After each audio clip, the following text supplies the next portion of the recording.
Magandang araw po mga Facebook friends, followers at saka yung YouTube subscriber na sa akin. So dito tayo nag-dive ngayon sa old spot ko. Medyo malinaw ngayon ang tubig at saka maayos yung tempo. So pag malaking alon, malabo ang lugar na to. So yun, may kasalubong ako ng isang king mackerel mga ka-idol, at ayun, kwartang linaw na po, at saka yung slow mo natin mga kabirinays. So panoorin nyo.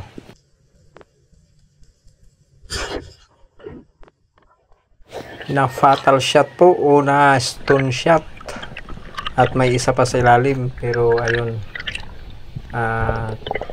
klarong klaro na po na hindi na makawala yung isang tangigi kasi na spine shot. Yun mga ka very nice, mga ka-idol, mga ka-Facebook friends. So saka yung mga followers ko dyan, especially sa YouTube. At ayun, nakuha ko na ang isang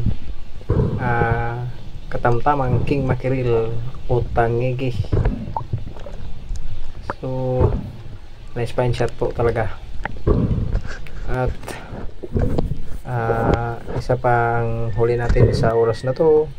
So babalik yung isa, alam ko yung babalik yun, at ayun, may nakita tayong yung isa, pero nasa malalim na po, nasa 22 meters na po itong estimated na depth, kasi malapit ng maano yung floater ko magpipiting. So ayun, tinira ko ng malayo at napakaswerte ko, natamaan sa buto.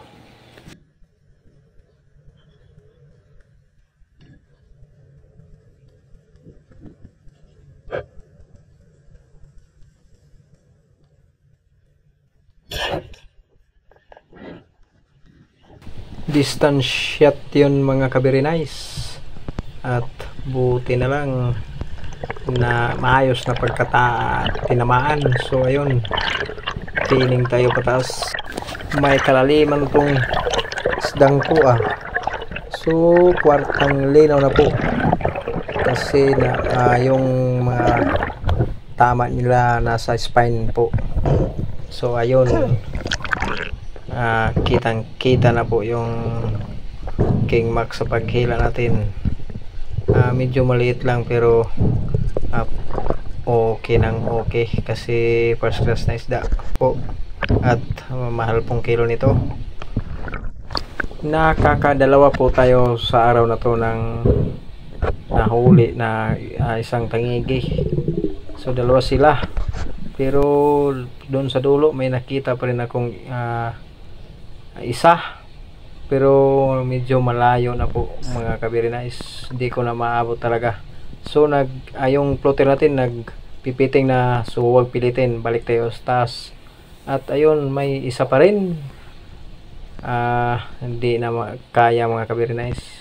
So hayaan lang natin siya, kasi yung floater ko again nagfitting na po, fit na po siya, kasi medyo malayo pa yon.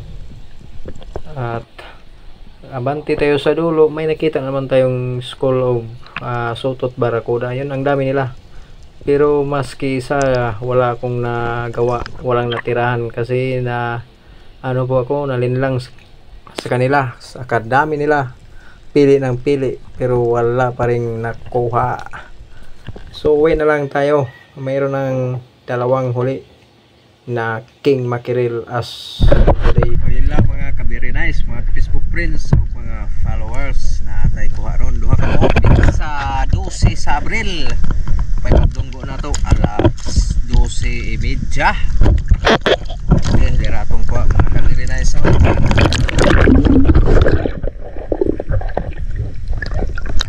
Mauni siya ka 33 o ika 34 nga tangigi karong tuiga.